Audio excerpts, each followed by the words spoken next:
It would appear we are live. No music today. But anyway, thanks everyone and welcome back to another AFTV Live, the show where we bring you the latest daily news and topics concerning Arsenal Football Club. I am your host, Laurie, and today it gives me great pleasure to introduce a special friend of mine, a regular AFTV contributor, former pro, a man who I have tremendous respect for, Mr. Curtis Shaw of Curtis Shaw TV in the building. What are you saying, bro? Hey, it's like a Talk Is Cheap reunion, isn't it, man? It I is, love man. that intro, by the way. Oh, the check will be in the post, don't we? No, man, you know it's for real, man. You know, me and you, we always talk anyway. I think we talk most days. But to share a platform with you, man, I always consider an honor, a pleasure. You know, I've got great respect for the stuff you do. I'm a regular watcher of Curtis Shaw TV, and you know, we always chop it up. But anyway, how you doing today, man? All good, bro. You know, when the sun's out, England, it looks a better place, don't Oh it? man, You know what I mean? I'm loving life right now, man. Be careful what you say, you know, you might get yourself in trouble. But yeah, you know what? I said that on a couple of shows I've been on. I said London in the summer or when the weather's like this, completely different place, man. Beautiful city. Yeah. Not that it's not a beautiful city anyway, but it's just enhanced, if you like. You know what I mean? I won't say any more than that. But listen, we've got a lot to get through. The title pretty much says it all. We're going to touch on that. But before we do that, Curtis, I've just thought it was pertinent for me to mention a guy from your neck of the woods, actually. Taio, Aini, the Nottingham Forest striker, currently very ill in hospital. I think he's been put in an induced coma.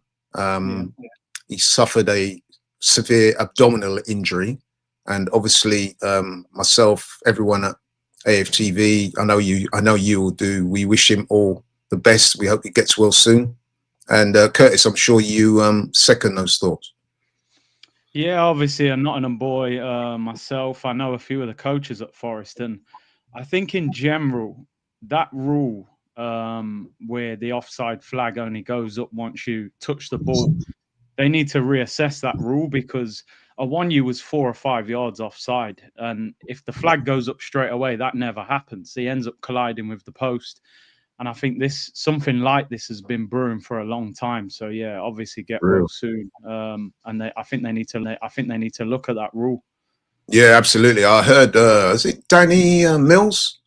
Danny Mills, ex-Leeds player, ex-England player. He was on the radio today, and he was very upset about it. He was like you. He's saying that there needs to be a rule change immediately, because apparently Awoniyi is not the first person to have been injured. Obviously not as bad as he was, but apparently there's been a few injuries as a result of those situations, people chasing back after they've been caught offside in the end and all that type of stuff. But in terms of Awoniyi, listen, man, I mean, you know yourself, Curtis, a couple of years ago, I also had a ruptured intestine, appendix, and I was in hospital for 3 weeks, and it's not nice, man. So, yeah, big up to Taio.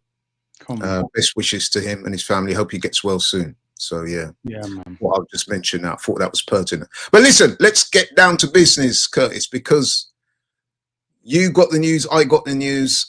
Listen, I'm not saying it's a done deal yet, but it would appear that Arsenal are front runners to land. At this stage, anyway, I mean, you never know in football, but at this stage, it would appear that Arsenal are the front runners to land the very prized signature of Victor Gyökeres, currently of Sporting. Very good player. I just want to ask, Curtis, because I know me and you spoke before about Isak and Sesko and Gyökeres, and what was your first thoughts when you heard the news?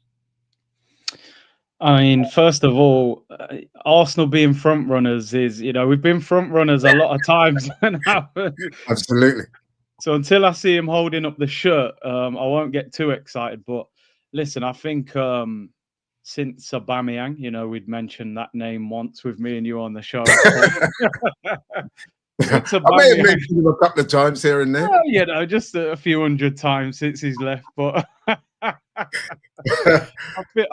think every Arsenal fan in the world knows that we need that clinical striker. And Gyökeres, to be honest, I've made a bit of an effort to watch him more this season, because sometimes you hear about players and you see the YouTube clips and you think, oh, I'll get them, but then you need to see a little bit more of them. And I think he's a gunman goal scorer. I really do. I mean, I saw the thumbnail there with the two guns and 40-odd goals this season. I mean, I don't expect him to put those numbers up in the Premier League, but I think when you look at what Marino's done playing up front for Arsenal, that kind of shows you that if we actually have a clinical striker, imagine where the numbers could go to, and we haven't had one for years. So I said at the start of last season, actually, it's got to be for me, Isak, Gyökeres, or Osimhen for me. They're the three.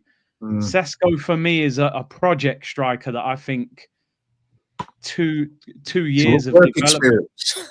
Yeah, I mean, I'm not on that apprenticeship thing, man. I want someone with a CV that's done it before. So Gyökeres for me would be a great sign. At 60-odd million, they're saying 65 million now as well.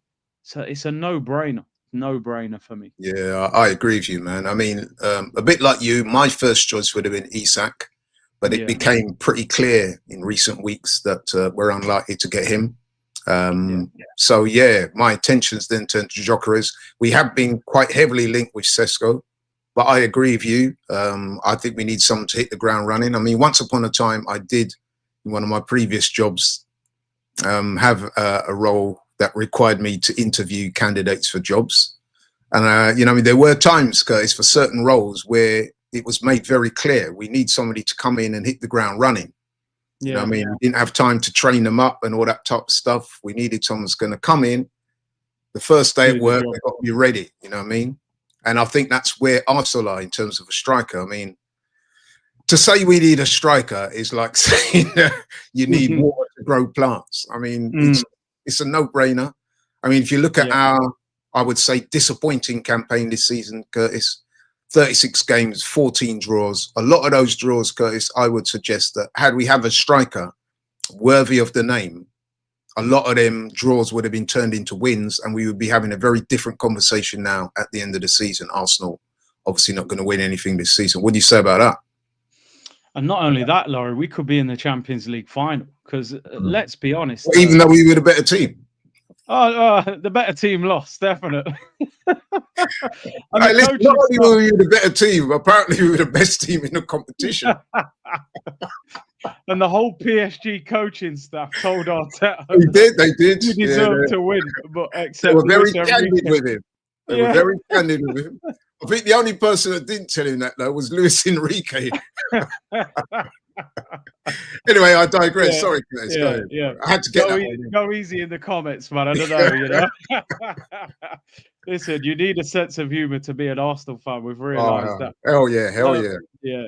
But listen, the striker, I mean, today we're being linked with João Pedro. And the thing what worries me about Arsenal, Laurie, is we've had times where we get linked with somebody really exciting and we end up, we thought we're getting Caicedo and we got Jorginho.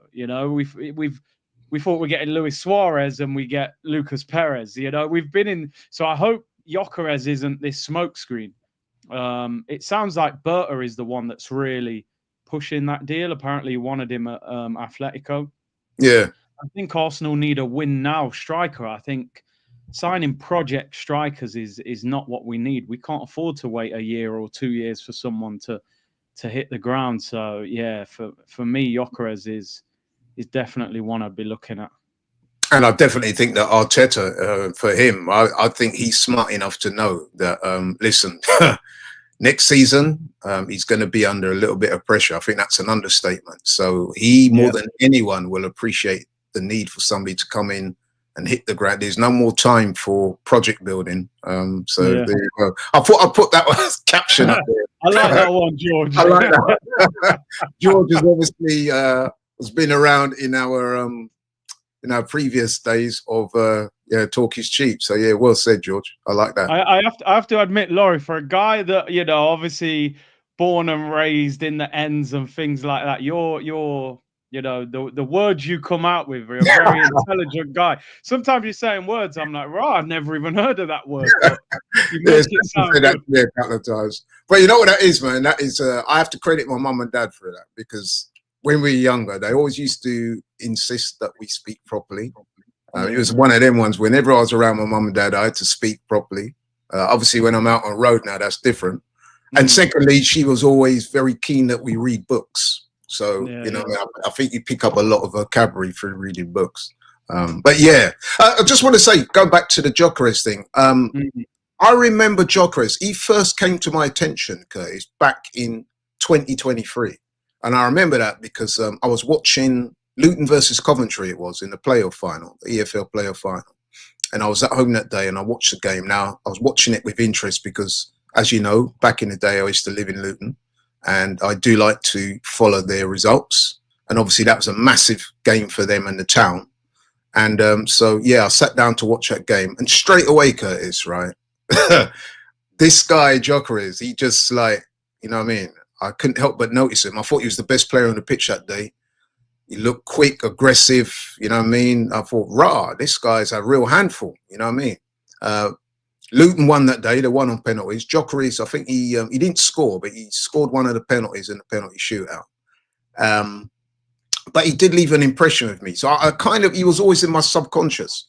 And then shortly after that, he went to Sporting. And since he's gone to Sporting, man, he's been on an absolute tear. I mean, do you know that the guy's got something like, I think it's either 95 or 96 goals in 100 games?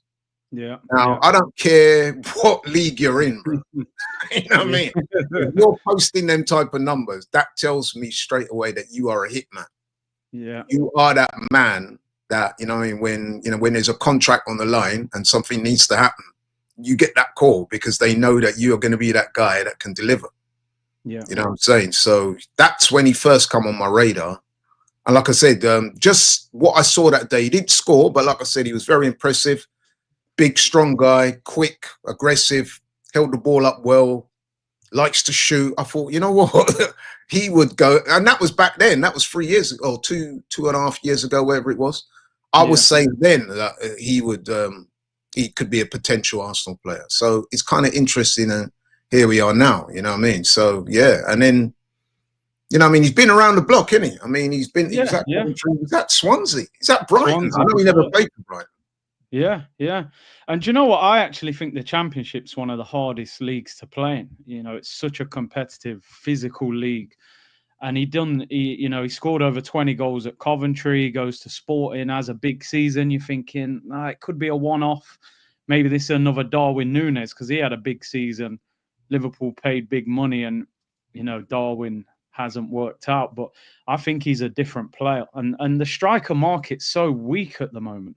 I mean, outside of maybe Haaland and Isak, I don't think there's a top level striker in the Premier League at the moment, really. So I think at 65 million, it's the same as Kai Havertz cost. That I think Arsenal have got to be taking a chance on him rather than going for a young striker like Sesko, who you could end up in a Højlund situation at United where you've signed a young player that's not ready to lead the line. So yeah, I just hope Berta is the one kind of pushing that, which it seems to be. So, and I want him to get the deal done quickly as well. It'd be nice if we could get it done early in the transfer window.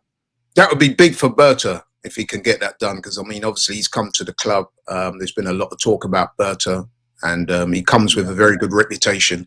So if he can get this across the line, that would do his reputation no harm whatsoever. That'd be really good.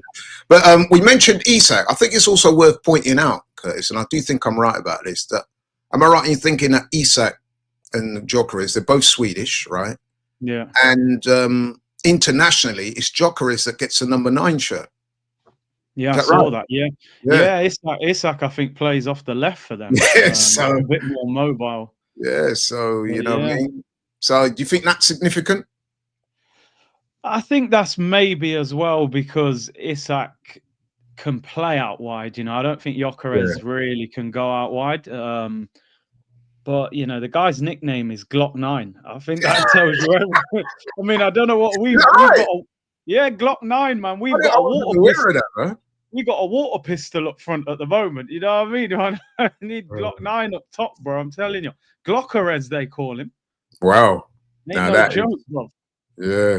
I mean, I guess we need to be careful with that name in a way, because I know Sweden have a big problem at the moment with gun violence, apparently. But But I mean, listen, man, we absolutely do need a striker of this type of this type of talent because, you know, listen, I'm not trying to dump on the guy, but our top scorer as we speak is Havertz. And he's got 9 goals. I mean, don't get me wrong. Had he have maintained fitness, had he not have got injured, I'm pretty sure he would have got into double figures by now. But with 2 games to go and no striker currently in double figures, that's quite disappointing, right, Curtis? I mean, you would know. You're a striker yourself. I don't know. I saw something that this hasn't happened at Arsenal for like 50-something years, that no player has hit double figures in the league. I don't know how true that is, but you would think most seasons somebody would get at least 10 league goals for Arsenal. I saw Havertz actually back in full training today, wasn't he? So I think he might feature in the last couple of games. Listen, lack of goals as I've always said with Arteta, it's the attack's been his kryptonite for a while. I mean, last year we did score a lot of goals, but still in key moments we didn't have that goal scorer, you know, and I think that makes the difference. So Gyökeres, and I think we need the left winger as well. I think you need that front three. You saw it when we were playing against PSG. They had 3 players that were all dangerous. So I think we need that striker and that left winger to take the pressure off Saka on the right. Yeah, absolutely. What do you make of dodgy Carl Pangler's comments about the links to Pedro from Brighton? Not for me, bruv. Like I think João Pedro feels like sort of the level that Gabriel Jesus was when we signed him. Like a very skillful player, but not prolific. You know, I don't think. Does João Pedro win Arsenal the title? I don't think he does, to be honest. I do rate him as a player, but I just don't think that's the level that we need to be going for. What about this guy, Osimhen? Now, me and Robbie have always gone back and forth with this one because Robbie's a big fan of Osimhen and me not so much. Again, it's not that I don't think he's a good player. In fact, he's actually been quite prolific, but there's just something about him, Curtis, that doesn't convince him. Maybe it's because the times I've seen him play, Curtis, he's never really impressed me. I've seen him in Africa, and he was pretty woeful there. And I've seen him a few times in the Italian. Every time I seem to watch him live, he never seems to do it for me. So it could be recency bias. But that being said, though, a lot of people do rate him. I know you rate him. Osimhen, what's your thoughts there? Do you know what it is with him? He's not I don't think he's an amazing footballer, but he causes chaos and he does find the back of the net, man. You know, I think he's got 25 goals this year. Obviously won the Italian league with Napoli. Again, for me, I would rather get Osimhen than Sesko. So I don't think we're going to go for him. There's something, I've seen a lot of his interviews and, you know, one minute he wants to go to Chelsea, Drogba's his idol. Then he's talking about Man United. It's kind of like whoever's going to give me the biggest amount of money, I'm going to go there. You know, and I don't think that'll work with Arsenal. But yeah, I wouldn't mind, but I don't see him coming to Arsenal. Yeah. What about this one? I know you're a big fan of this guy, Rodrigo. No. I saw one of your shows the other day. You were waxing lyrical about Rodrigo. Tell the people on this platform why you think Rodrigo would be such an asset for Arsenal. For me, I mean, I always said there's 2 left wingers. I want one of them at Arsenal. The first one was Kvaratskhelia, who obviously went to PSG and caused us a lot of problems. But Rodrigo's, you know, to interrupt you there. Do you know what I heard the other day? That Arsenal bypassed. Yeah, I know. Yeah, 2022. Apparently, we signed Marquinhos instead of him. So. Yeah, I think the less said about that one, the better. Whose decision would it have been to bypass? It wouldn't have been Edu, surely. I don't know, man. I mean, we don't know, but Marquinhos, I mean, the only thing I can remember is him crying after that goal in the Europa League. Yeah. Now we know why he was crying.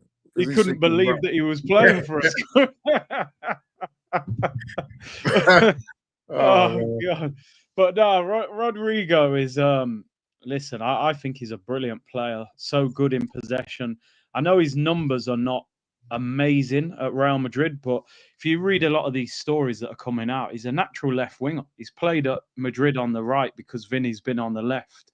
And I just think he'd be brilliant in the Premier League. And I just think the way he keeps the ball, he's so tidy technically. He's only 24 as well. I think it'd be difficult to get. I reckon a lot of big clubs would be in for him. But yeah, I mean, I'll be honest. If they signed Gyökeres and Rodrigo, I get all free kits. I'll print names on the back. I'll get the badges on the arm. I'll be looking like Ty next season. Honestly, hat, gloves, headphones, a lot. So yeah, Gyökeres and Rodrigo is. Do you know what? As Arsenal fans, when is the last time we had a transfer window that had us just like? Yeah. Rice was a big signing, but you know, Aubameyang, Alexis, Ozil. You're talking maybe 4 or 5 players in about 12 years. Like, mind you, Robbie did get his one of his dance routines out for Partey. Yeah. And Cecil had the dance routine for Rice. So the Rice one. Yeah, I remember that. Yeah. I noticed. Nobody. I wonder what Cecil will have planned for that. Some Swedish thing, ABBA or something. You know what I mean? Yeah, filmed outside IKEA or something like that. Yeah, do you know what I mean? I noticed they never danced when Neto and Marino signed for us. Maybe they they didn't dance for Havertz either. There was no like German, you know, I mean, host dancing or anything like that. But hey, what do you make to this comment? This one surprised me actually. Usman's invited you to comment. Now, if that is true, that surprised me because he's always struck me as being quite good in here. Yeah, no, do you know what? If that's true, then fair play. And to be honest, with the amount of crosses we put in, that might, but I would still go for him.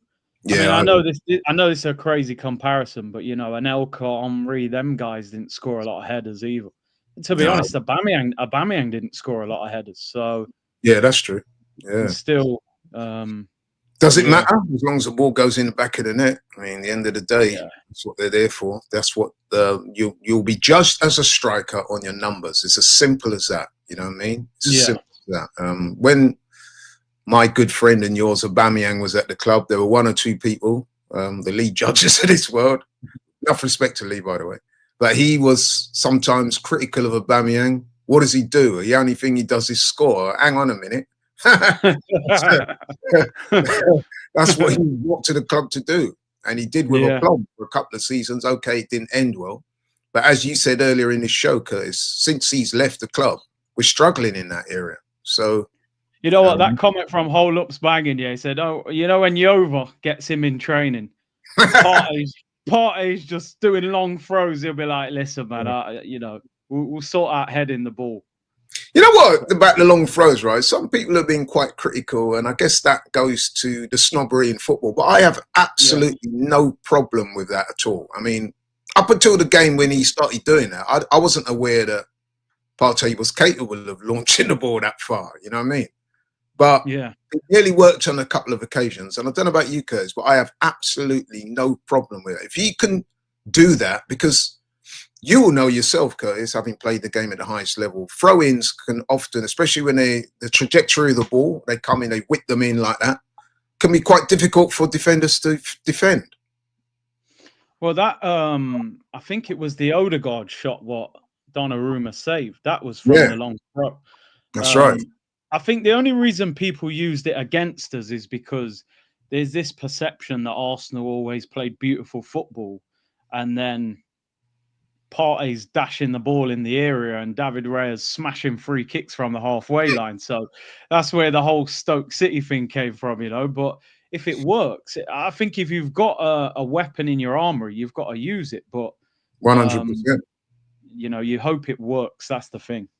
I think the only slight issue with that is that in that game, literally every throw-in in their half, he was starting to use it. So it did come a bit repetitive.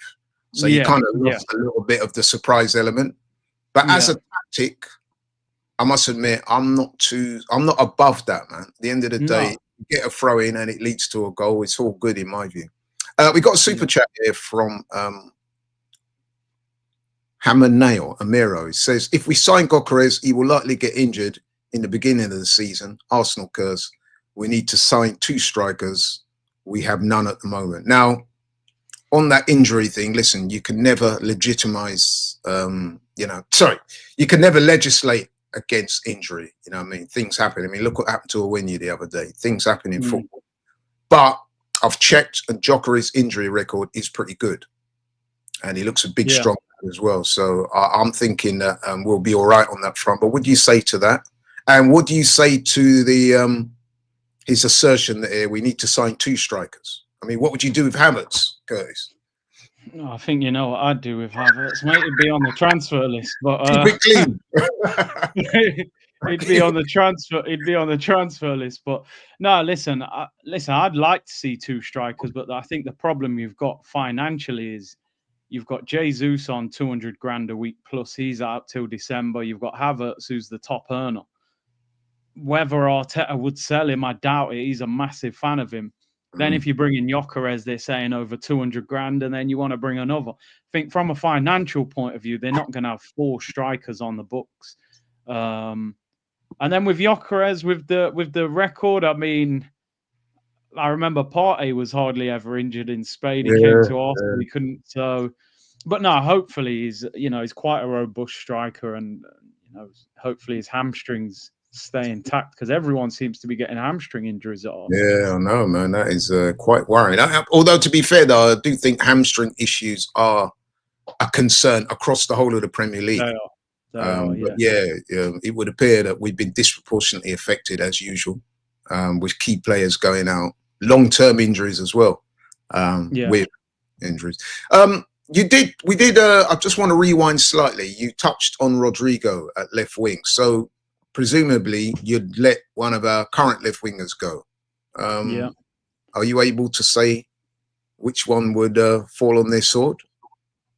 It's very easy for me, mate. Don't worry. I mean, I know, but I want you to elaborate and tell the people and why. Out of the 2, I would get rid of Trussard personally. I just think he's reached his maximum at Arsenal. He's 30 years of age, got 1 year left on his deal.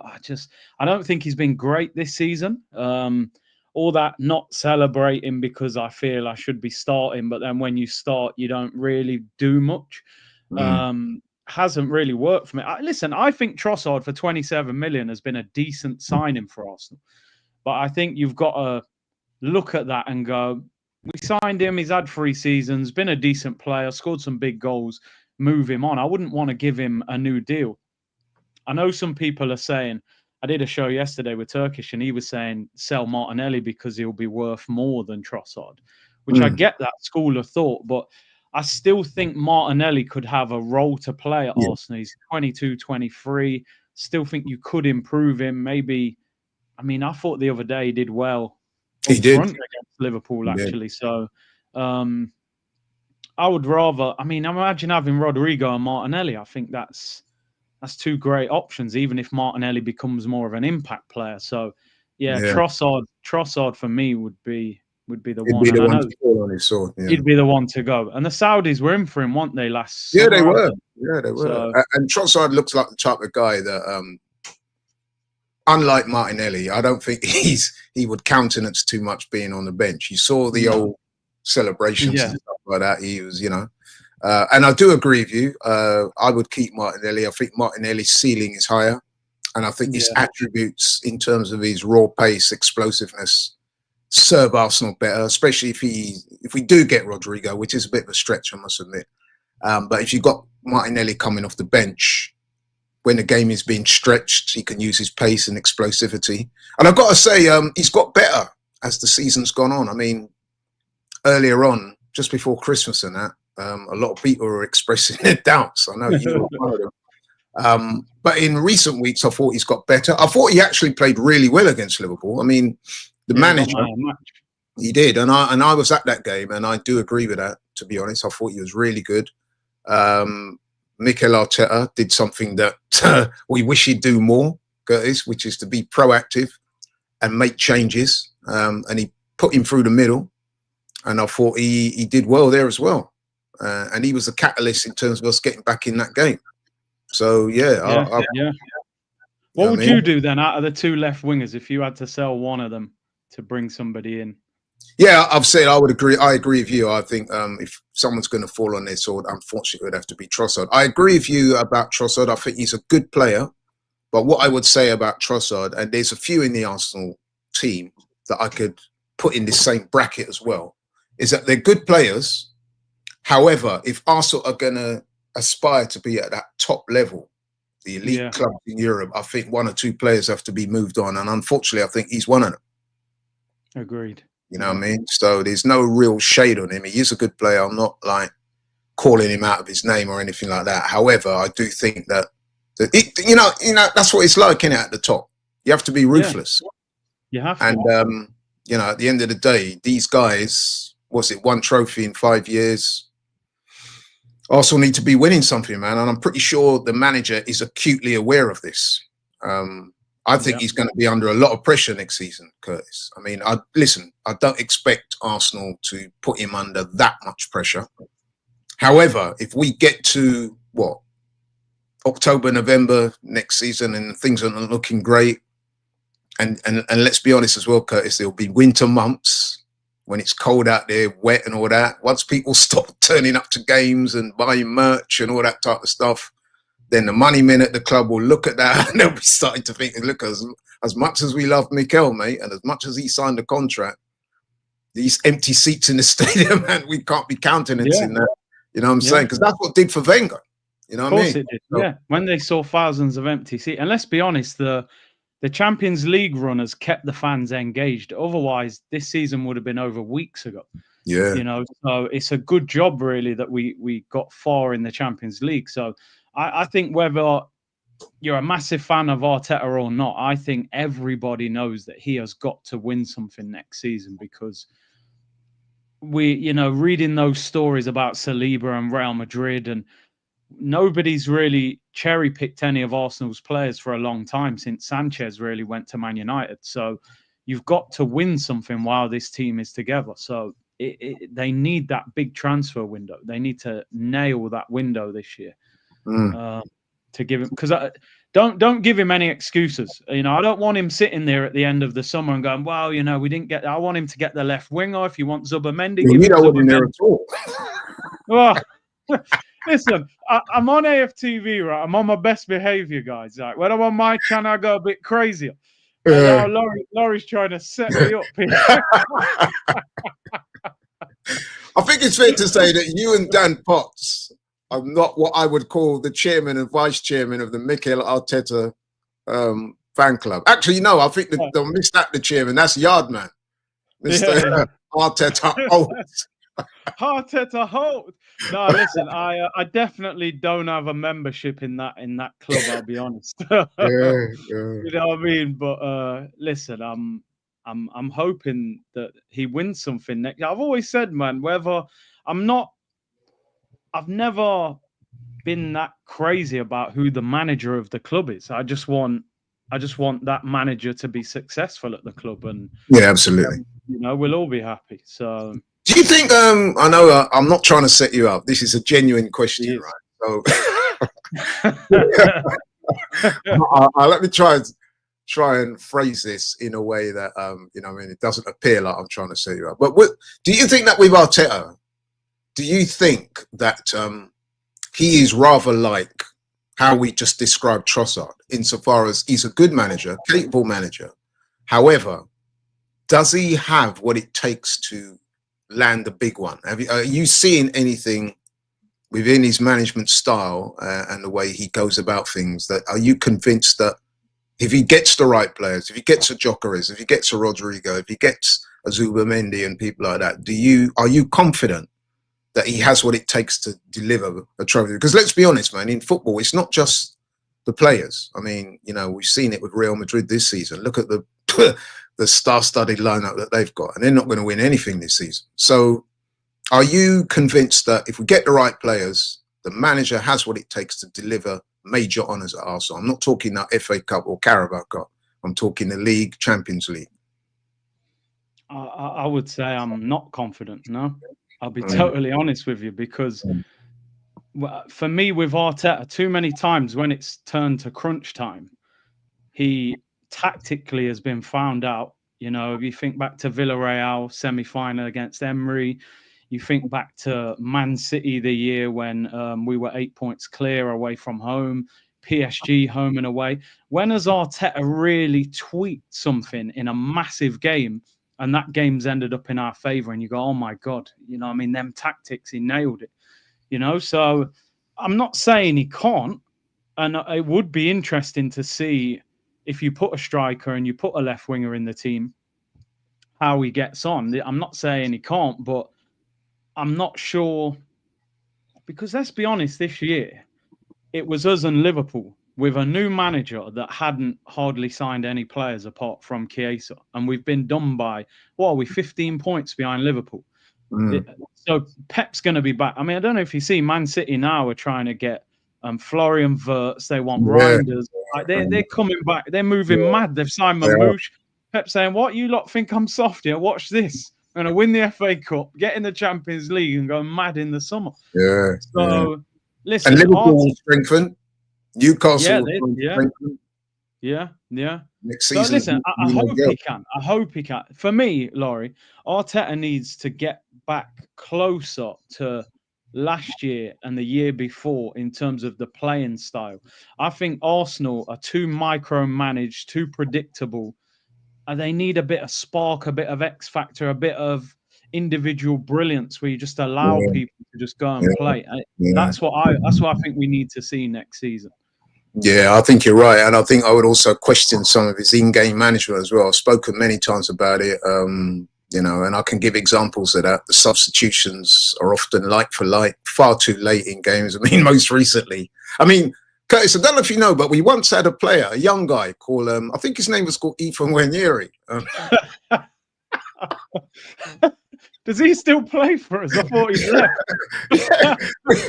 I once saw him come on and rip the place up. People were talking about this youth as being perhaps the most exciting talent in the Premier League. Certainly, I thought so. And then, Curtis, just like that, he just disappeared. It was like, I don't know what happened to him. Maybe you can enlighten me. I mean, he was last seen playing for Arsenal about a month ago, scoring against Ipswich. And I don't know, man. It's just, he's just gone. Do you know what? Yeah, you know, on Sunday, Laurie, they say a picture says 1,000 words. Anybody who watched the game on TV, there was a moment, Zinchenko standing up. Arteta's giving him instructions about to bring him on. And Wanyeri's sitting in the background, and he had this look on his face like, what am I doing here right now? Like, what is actually going on? Do you know, unused substitute, bro, again. Like, you wonder if something happened in the background. I don't know. You're forced to ask that. I mean, I've spoken to people who were suggesting that maybe the two of them have had a falling out, but then I'm assured by people, one or two people who actually know Wanyeri, because I mean, he's from not too far from here. He's from Enfield. And I've spoken to a couple of people who know him and his family, and they say, listen, that I can't imagine that happening, because this guy is a model pro, very well behaved. I mean, you're talking about a straight A student and a guy who carries himself in exemplary fashion.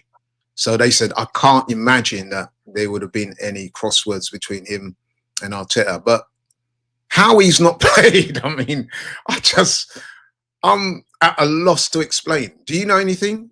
Can you enlighten us? I'm looking at it maybe from Arteta's point of view. Not that I agree with this. I mean, maybe he just thinks he's played a lot of football, and I'm literally trying to find an excuse. Maybe he has. Maybe. You know what I mean? I don't know.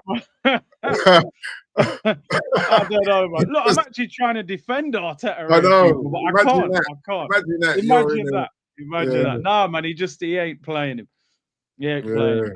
It's weird, isn't it? Sometimes it's like, is he trying to bring him down a peg or two? Does he think he's getting ahead of himself? I don't know. I just think I wish I knew, man. And it's even more surprising when you consider that. Remember when Arteta, it was, to be fair to him, who gave Wanyeri's start, there were one or two people, I think Jason Cundy was one of them, who was saying that, it was ridiculous that you're letting this guy get his debut. I think he was even 16 yet, or so. 15 won he, I think, or 16. And I remember there were one or two so-called experts in the press having a go at Arteta saying, no, this is ridiculous, you're just doing it for show. Now here we are, a couple of years later, when the guy's actually come on and done bits, scored some brilliant goals, impressed pretty much everyone. Can't seem to get a minute of action. But anyway, and I have to say, on the tour as well, because we spoke to him a number of times, and he was so humble, so polite. He actually seemed quite quiet. You know, it was Lewis Skelly seemed to be the one who was a bit more like, out there and stuff like that. So I just can't imagine Nwaneri, nor can I. not doing anything out of turn. But you just never know. But it is genuinely surprising to me. And not just me, everyone I've spoken to pretty much says, I can't believe how this guy's not played recently, not even a couple of minutes. So Malky got 5 minutes against PSG? Yeah, a whole 5 minutes. Go and win me the game, Ethan. I mean, you get 5 minutes, you come on, you don't score or assist. What do you expect? Crazy. You know what I mean? What do you want him to do? You know, Arteta has these strange ways of thinking. Maybe he's saying, oh, he's played this much football this season, so we've got to pull him out the firing line. But for me, he should have been. It'll be interesting if he plays this week, but it feels too late. You know, could have played him against PSG. Especially in those games as well, when we've needed a goal, we've needed something to happen. Yeah. And the fact that he's not featured at all. But anyway, I don't want to dwell on that too long. We've got a super chat here from Howard. I hope I haven't butchered that name. He says, I watch Gyökeres in the Portuguese league. He doesn't score a lot of headers. Again, the header issues come up. And Arsenal like to cross the ball in the box. Can that be a problem for us? What do you reckon to that? The thing is, I remember when, if you put it the other way around, I remember when Haaland signed for City, they were saying, well, City don't put high crosses in the box that often. Are they going to?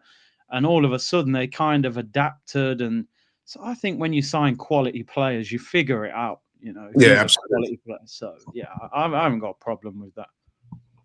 Curtis, I never asked you. I didn't get a chance to ask you. Zubimendi, what's your thoughts on him? Because it looks like he'll be coming to Arsenal as well. Zubimendi is like, it's like, it's not going to make me drive to the Armory and print his name on the shirt. But as I said, if Arteta wants him, sign him, because I don't want no excuses anymore for this guy. If he wants him in the 6 and then move Declan Rice a little bit further forward, on one hand, if you look at it from a positive, he's a brilliant ball-playing midfielder. He bossed England in the Euros final when he came on. He's clearly a quality midfielder. The flip side of that, I watched him get absolutely bullied against Man United, against Casemiro, who's, most people say Casemiro's washed up now. Yeah. So my concern was, can he physically handle the Premier League? Most of the best number 6s are quite strong as well. If you look at Rodri, you look at Thomas Partey, they're quite physically imposing as well. Yeah. So he looks very good on the ball, but just can he deal with the demands of the Prem? I think we need to keep Partey as well, so that we're not relying on Zubimendi. You can give him a year to adapt to the league. I was going to ask you that because we're still not been given any real clarity as to what's going to happen with Partey. There's a suggestion out there that he might stay. What I heard, Curtis, correct me if I'm wrong or if you've heard anything different, is that Partey would like to stay. However, him and his agent were after a 2-year deal, and that Arsenal are only prepared to offer him 1. Now, I would say, I know it's recency bias again, so, some people will accuse me of that, but given the way he's performed this season, I definitely think he's been one of Arsenal's best players. And I have to say that him working together with Rice, they've looked really good together. I think I would like to see Partey stay. And maybe that money that they're going to spend on Zubimendi might have been better spent a bit further up the pitch. What do you think? I just think Arteta, for some reason, he seems to want a different profile in this 6. We all thought that Rice was going to be the 6. Now he's playing further forward. And I think he wants that Zubimendi type player in the 6. What do you think is Rice's best position? Because some people are saying better as an 8, that marauding box-to-box number 8, arriving late in the box, scoring goals, stuff like that. If you put him in the 6, you might not get the best out of him. Other people are saying he's played for West Ham and England in the 6. And is he that good that you don't know what his best position is? What's the case? Do you know what it is, Laura? I think nowadays in football, we always try and label players. You're a 6, you're an 8, you're a 10, you're this. I think, I'll be honest, I thought Rice was a 6, right? When we signed him. He got team of the season in the 6. I would call him a box-to-box midfielder. I don't think he's an 8. He's not a goal-scoring midfielder, a creative midfielder. But I don't think Arteta wants him in the 6. I don't think Arteta wants Rice as the player that we keep giving the ball to under pressure, because I don't think Rice is amazing on the ball. No. When he's being pressed, I think he's better driving forward, as we've seen recently. You know, this second half of the season, he's been one of our best players. So definitely. I would just call him a box-to-box midfielder. I think Arteta wants him affecting the opposition goal as well as defending ours. So I think you'll see like a Zubomendi in the 6, Rice box-to-box, and then probably Odegaard as the attacking midfielder. So, yeah. Got a super chat here from Cashley. He says, big up to the uncles. Thank you very much. I'm not sure if Curtis will agree with being called an uncle. Well, you know what? Yeah, I'm going to be honest. Like, when they start calling you uncle, man, you got to, then you say, you look in the mirror and say, oh. No, don't worry, man. You'll come to terms with it. One day it will happen to you. I'm accepting it. I'm a father anyway, so uncle, dad, whatever. I'm it's meant with good intentions. It is. Big up, Cashley. But yeah, he says he's agreeing with you. If these signings materialise, I will dress up tie for every match day. Right. So thanks for that super chat. Another one here from Henry. Now, this is something that I've bemoaned all season, man. And it's interesting because one of the chief people that I've been criticising for that has been our captain, Odegaard. And listen, I don't really like to criticise Odegaard because I'm on the record several times of saying that I'm an admirer of his. But the amount of times I've seen that man pick up the ball, he's on the edge of the box and he's got time and it opens up and then he doesn't shoot. And then he elects to pass and then nothing comes of the attack. And I'm just throwing my head up in frustration. I'm like, yo, man, shoot. I know you've called him pillow for on occasions. But on a few occasions. It's not just, I want to make it clear, it's not just Odegaard. Partey was guilty of it on Sunday. I mean, we was at the game and we was expressing frustration with him. Several times he picked up the ball on the edge of the box in good positions. You think, go on, have a shot. He didn't do it. And it's interesting also, in that game, our second goal came from Odegaard having a shot. Really good shot, by the way. The keeper saved it. And then Mourinho was on hand to nod it in. So, yeah, do you agree that there is a problem with shots outside the box, Curtis? Massively, bro. But the only thing I would say, I don't even know if this is just an Arteta problem, because I used to think under Arsene Wenger, we were still trying to play 1-2s from like 10 yards out, Ozil and all them, man. There. As you said, I've been calling Odegaard pillow foot for the last few months. But the thing what's frustrating with Martin Odegaard is you look at the shot against Donnarumma where he hits it sweet, and Donnarumma saves it. Like you said, the shot the other day, Alisson saves it, Marino scores the rebound. So it's clear that Odegaard, he can shoot. A couple of years ago, this guy got 15 league goals, edge of the box against Tottenham, Chelsea, crossbar and in, Newcastle. So you're sitting there going, how is a guy that 2 years ago we're comparing him to all the best attacking midfielders in Europe, all of a sudden? Odegaard's got 2 Premier League goals this season. 2 goals, bro. For a guy that plays nearly every week. I know he missed 7 weeks with injury, but he's been available the rest of the season. 2 goals is not acceptable. No. So a lot of my criticism for Odegaard is not because I don't rate him. It's because I do rate him and he's massively underperforming. And somebody should be saying, what's the reason that he's performing like this? Why? I've seen rumors online saying that they reckon he's going to have an operation in the summer, but whether that's true or whether that's an excuse for his poor form, but he has to perform better. He's got to, for me, Odegaard's got to start taking more responsibility in this team. If you're going to be the captain, this guy's on over 200 grand a week. You're meant to be one of the main players in this team. And I don't. Oh, absolutely. I mean, he's the captain, and he's that role that he occupies as well is a pivotal position in not just in Arsenal, any team. That number 10 is a coveted shirt for a reason. because when you're the playmaker, the clue is in the name. You know, I mean, you're there to make things happen, score goals, assist, make decisive passes, stuff like that. And I've got to say, well, the stats bear it out. He's been very disappointing this season. I mean, the one thing I would disagree, not necessarily with you, but with some people, they've said that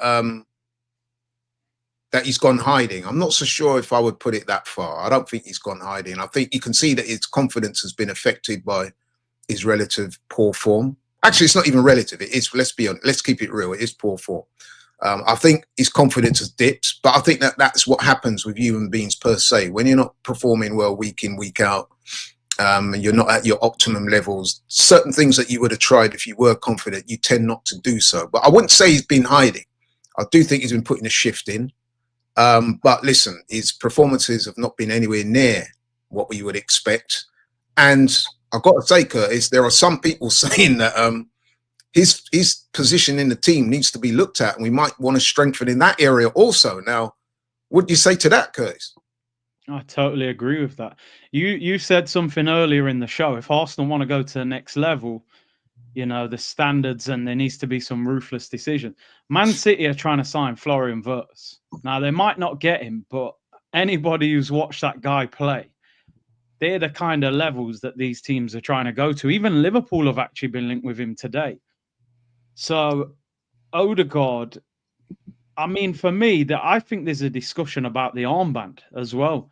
I know that's very ruthless because, to me, the armband, it either propels players or it weighs them down. And I don't know if Odegaard is actually thriving with that armband. I don't know if he is a leader in terms. I think sometimes you take the armband off someone, it allows them to just sort of concentrate on their own game rather than trying to look after everyone as well.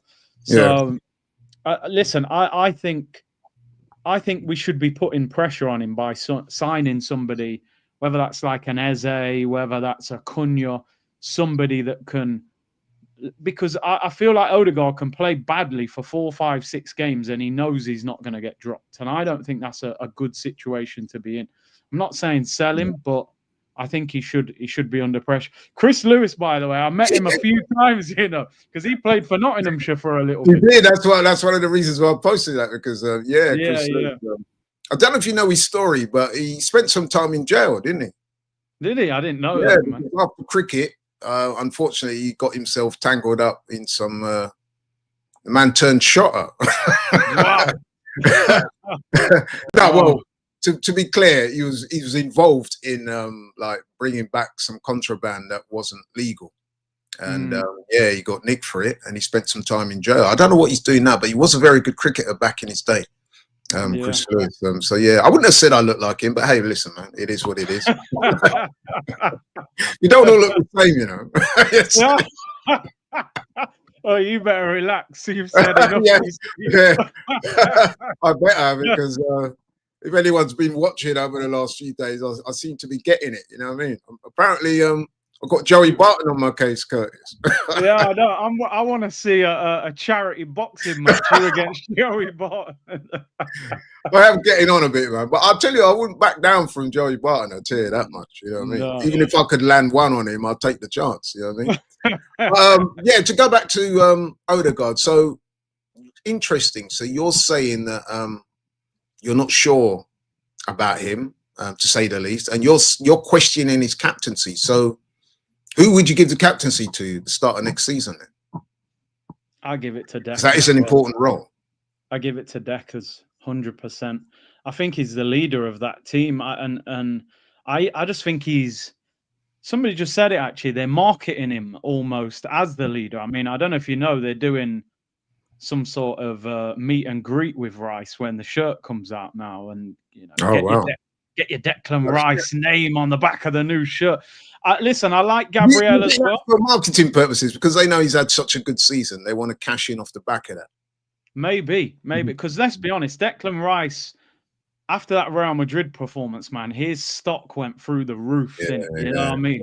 And I do like Gabriel. You know, I can see why people would say Gabriel, but I just think Rice, I feel like just from seeing them on tour and how they are, I just kind of feel like Rice is more the leader and the way he talks to them and the popularity, like the communication and everything as well. Yeah, I think he would make how can I wouldn't say better, but a more kind of in an ambassadorial role. He suits it more than Gabriel, because I don't even think Gabriel's English is the best, is it?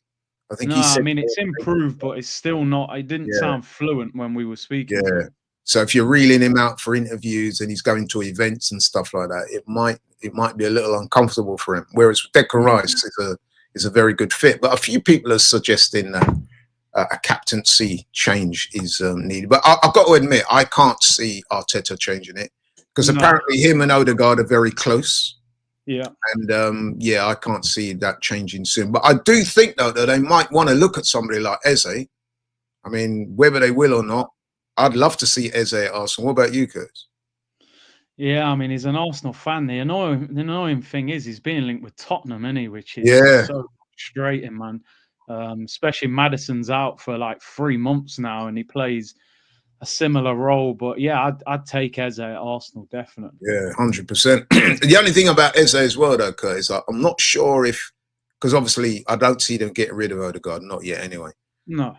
I can't imagine Eze leaving Palace, where he's captain and one of the pivotal figures, and come to Arsenal and sitting on the bench. And you know what sitting on the bench at Arsenal's like? It's not like you're going to get heavily rotated or anything like that. No. Sitting on the bench. I mean, just ask Raheem Sterling and Wanyuri and Zinchenko and the likes about sitting on the bench. They will tell you that, you know what I mean? The splinters at Arsenal can get quite... You know what I mean? So I can't see that happening. But I would like to see Eze, because I think he's a really good player. See this. We need to give Partey a new contract, or we lose a very experienced holding midfielder, which is very difficult to replace. I must admit, man, I'm with Kwame on this one. I mean, it'll be very interesting to see what happens to Partey. I think he'll stay, Laurie. I think you do. I think the agreement, because from what we, he's got a young child, a wife, he's settled in London. I think you give him a 1-year deal with a 1-year option, and then that's kind of the middle ground. He wants 2, we want to give him 1, because he'd be expensive to replace, and he's had a very good season. So yeah, I think we've got to keep him. Yeah. Okay. Talking of keeping, listen, football is all about recruitment and retention. We spoke about a few players you'd like to see come into the club. We've spoken about a few players that you probably see a surplus to requirements. You spoke about Trussard and stuff like that. Is there anyone else that you think probably it's time for them to move on? We're going to have to do an extended show then. We're going to let me get the list out. Yeah. Well, I think Raheem's probably thinking about his future. Raheem, I mean, it's not worked out for him. For Raheem, there was no dream. There was no dream. He's basically here as a mentor to help the young players. Man's doing youth work. Yeah. Right. You say that in jest, but in reality, that's pretty much what's happened, isn't it? That's all he's doing here, man. Just talk to the young guys and pass on your experience. I think it's clear that Raheem and Norbert Neto will not be signed on permanent deals at the end of the season. So Jorginho's obviously gone. I reckon Tierney's going back to Celtic, which is a shame. I think Zinchenko is one. We need to cash in on him now and try and get some money for him. As I said, Trossard, and then probably, Tomiyasu, Jesus, they're out for like another 4 or 5 months, so you got no chance of selling them. Yeah. I've said it a few times. I would sell Havertz. I don't expect it to happen, but I look at it like this, Laurie. If we buy Gyökeres or buy Sesko or whoever we get, and Havertz is on the bench, your highest paid player can't be on the bench. Like, that just doesn't make sense. You can't. No, I don't think any club's top paid player is a squad player. So if Gyökeres up front and Havertz on the bench, surely you've got to try and move him on. But I can't see that happening. And then you've got all the loan players as well. I saw today Sevilla apparently are not going to sign Sambi Lokonga, so he's going to end up back in pre-season training. You got Reece Nelson coming back. You got Fabio Vieira, Cole Hines. So Berto better cancel his holidays because he's going to have to sell about 10 players. He's got to get Gabriel Saliba and Saka to sign new contracts. And then he's got to sign about 6 players. So he's going to be working overtime. There's so much pressure on that guy. And he's probably rocked up at Arsenal for, wow, man, this is a much bigger job than I initially thought. Because you've just mentioned some players there as well that I hadn't even thought too much about. And shame on me. But like, Reece Nelson, people like that. Yeah. Fabio Vieira. What do we do with those guys? You know what I mean? I guess they'll have to go back out on loan again. But I mean, Reece has not really blown up any trees at Fulham. Apparently, Fabio Vieira has done quite well back in Portugal. Second half of the season. And I think therein lies the problem with him, innit? I think he's a good player, but I just don't think he's built for the Premier League. Yeah. And if he wasn't built for the Premier League last season, I don't think he's going to be built for it this season unless he's been training with my man who used to play for Wimbledon and thing. What's Robbie's mate called? The big Nigerian guy. Oh, Akinfenwa. Yeah. Mate, I think Akinfenwa would be bench pressing Fabio Vieira, not training with him. Yeah, I think when we sent him out on loan, man, we should have just sent him to train with Akinfenwa. Pure gym. Send him to Pure Gym for 12 months. Yeah. But Curtis, we got to wind up the show, man. This time's gone so quick. I could sit here and talk to you for ages about football. So, just in closing, you're happy with Gyökeres. You want to see Rodrigo. Who else did you say you want to see? You're happy with Zubamendi. You want to see Partey stay. Is there anyone else out there that we haven't spoken about that you think is a good look? We spoke about Eze. Because listen, it's all right getting Gyökeres. We both agree that he is, to all intents and purposes, the real deal. He looks like that hitman that we need, but he needs a supporting cast. We need someone to supply him with bullets. So, is there anyone else out there that? We also got to take into account that the budget is limited. It's finite. It's not inexhaustible. I think what they're talking about. Yesterday, I heard them saying on Sky that they estimate that. Mikel Arteta will have up to 100 million to spend. So Gyökeres already could be about 60, 65 out of that. You've got Zubamendi. So they're going to have to move some players on. You know what I mean? Yeah. 100 million wouldn't even scratch the surface of what we need this season. Because they're talking about that Juan Garcia in goal. That's 30 million already. Yeah. And then, like you said, Gyökeres would be at least 65. You need a left winger. That's going to be another 60. Zubamendi's 50. It's got to be 200 million, not 100 million. Yeah, man. And I think that's what is maybe delaying the Partey deal and things like that, because it's not just the transfer fee, it's the wages. And I would liken that whole transfer situation and money to be spent. It's a bit like trying to buy a house in London. So you see a house that you like, it's overpriced, but then you're selling your house, but then to get the one that you want is going to cost you like way and above, you know what I mean? So it's very difficult.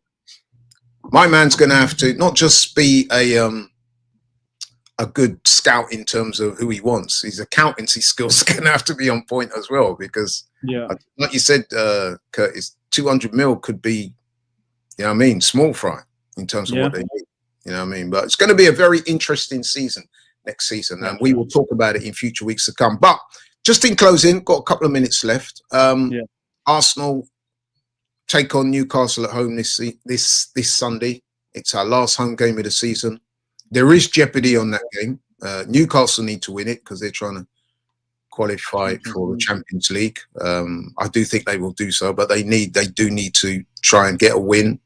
We need a win to secure our Champions League place. And also, I would say, Curtis, to finish in second. Now, I know it's been described as the Usain Bolt second place medal because it's one of them whereby you're so far behind Usain Bolt that no one ever remembers who finished second at the 2008 Beijing Games. It's one of them. But actually, what do you think? Because, I mean, I'm at odds with people like Turkish. Shout out to Turkish. He says it doesn't really matter as long as Champions League is acquired. What's your position on this issue or subject? I mean, I think as fans, whether we finish second or third, it isn't going to kind of change the way we feel about the season. It's disappointing, but I think the club needs to at least get second to make it look respectable. Because if we finish third, people are going to be like, come on, you were supposed to be in a title race and Newcastle have finished above you and won a trophy. And listen, it's the last home game of the season on Sunday. You know, they're meant to be waving to the fans, and Jorginho's last game at home and Tierney. If we get beat by Newcastle, I think it would be quite toxic in the stadium. I mean, they've beat us 3 times this season. Oh, no, man. I think there's a lot of pressure on that game, man, because they've just beat Chelsea. Eddie Howe's back after being in hospital. I think it's going to be a tough game. I think it'll be a very difficult game. So I do think we need to win and get second. Yeah, I agree. I mean, at least there's a bit of jeopardy on this game, because I think I was chatting to you a week or so ago. We were saying that we just hope the season, when we went out to the Champions League to PSG, we were saying that what we didn't want now is for the season to just like dip into obscurity. No one cares. Well, at least with this game on Sunday, there is some jeopardy in it for both teams, and it's going to be a big game, man. So I am looking forward to that game, actually, and it is a game that we do need to win. Like you said, Curtis, the last thing we want to do, especially after having, let's be honest, a fairly disappointing season. I mean, even the manager's on the record as saying that we've regressed this season. He's actually said that. I mean, he said on the one hand that we're the best team in Europe, but then he said that we've regressed. But anyway, but yeah, so like you said, Curtis, it's the last game of the season. There's going to be a few guys there that will be waving goodbye to Arsenal fans come Sunday. The last thing you want to do is suffer a home defeat, especially to Newcastle, who, like you quite rightly said, Curtis, has beaten us already 3 times this season. They've been our nemesis. Isak just seems to salivatate every time he sees Arsenal's name, you know what I mean? So it's almost like he's, you know what I mean? So it's going to be difficult, you know. But what do you reckon? Very difficult. Listen, I can't actually say with confidence that I think we're going to win this game. It's more hope than expectation. I don't think we've even scored against them this season in 3 games. I'm pretty sure they've done us to 0 in all 3 games. Obviously, Moreno suspended, no Gabriel, and I saw Rice and Trussard were training today, but whether they're fit enough to play, and obviously Timber, he said, even though he was on the bench, wasn't fit enough. So it's a very, very difficult game, but just hope they can get something out of it. And because if they don't, man, it will be pressure already. It won't be an easy game in anything, because we know Newcastle, a physical team, man, big, strong team. Joe Linton and them, man, you know what I mean? Joe Linton, Bruno Gomares. I mean, they love a scrap. If we're not up for it, then we could be in trouble. I mean, one thing I would say about Arsenal, I will give them credit, because last week, the first half, we were really bad, as we all know. And there were certain people that I was stood next to. They were saying, listen, man, if we continue like this in the second half, I'm out of here. I'm going. You know what I mean? To be fair to them, they pulled a goal back after a couple of minutes, and they did show a lot of character and fight, and pulled it back to 2-2.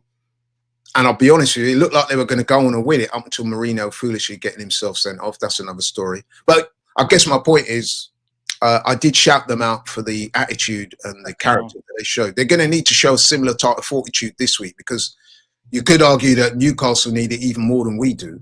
And they're going to be coming hard, Curtis. I think for Arteta, this is a massive game for him, because you've seen his last few interviews. He's getting very spiky, and he's almost getting a bit rude at times. And I just think if they get beat, imagine losing 4 times in a season to the same manager and the same club. They're going to be like, have you not learned anything? Have you not changed anything? You know, Marino's out. So surely you've just seen Martinelli do well against Liverpool up front. Surely you play him up front on Sunday and maybe put Trossard on the left if he's fit. So it'll be interesting. But I think if we lose, we could already be starting off next season quite toxic. So hopefully we get a result. Excellent point. And I've got a final super chat here from Shai Jali. He says, as Arsenal fans, when was the last time we celebrated at the end of the season instead of celebrating at the end of the season? It's ending. It's peak. You know what? It does make brilliant. That is so true. After the PSG game, I was like, Laurie, just get that season over with. Lock it off. I know, man. I know. Although, like I said, to be fair, we went up to Liverpool. There was an element of trepidation on the way out there because we were thinking if them man are not on it today, they are going to get smoked because up in Liverpool, it's a warm day. We was driving through the city on the way to the ground. It seemed like everyone was out. There's red everywhere, singing, dancing, impromptu concerts going on in the street. So they was in party mode. And I thought, yeah, the Liverpool team are going to really want to put it on Arsenal just to emphasize, the fact that they're champions and we're second place. They're going to try and show levels. And the way that game started, especially after 20 odd minutes being 2-0 down, we were fearing the worst. But I will give the manager, I have criticised him on this platform a few times, but I will give him credit. I don't know what he said to their man at halftime, but it worked. Different energy, different team, pulled it back to 2-2. And like I said, had it not been for Mourinho getting himself sent off, I honestly think we would have won that game. So give him credit for that, but they're going to need to show a similar type of attitude this weekend. And if we do that, I do think we can get a result. I think the problem is, and I've said it to you over the years, Laurie, is, no pressure FC. That Liverpool performance it's a couple weeks too late. We needed that against PSG, or we needed that against Fulham in the league, or Bournemouth in the league. We'll probably go and smash Southampton 5-0 on the last game of the season. We're a brilliant team all of a sudden. So it's about Aaron Ramsdale derby. The Aaron Ramsdale derby, relegated again, and we'll probably go and smash them 5-0. So, but it'll be an interesting game this week, definitely. Definitely will be, and Curtis, listen, man, it's been such a pleasure having you on today. I think it's been a really good show. I hope the people out there have enjoyed it as much as I have. But yeah, big up to yourself. And so I think we're agreed, Curtis. Gyökeres is the hitman that Arsenal need. But as myself and Curtis have said, people, it's all right having the hitman, but you need to supply him with the bullets in order for him to do what he does best. You know what I mean? But anyway, thanks so much to Curtis for joining us today. Thanks to everybody for watching the show and contributing. Thanks to all those people who submitted super chats and comments. Thank you very much once again. We are out. Take care. Have yourselves a lovely weekend, and come on, you Gooners.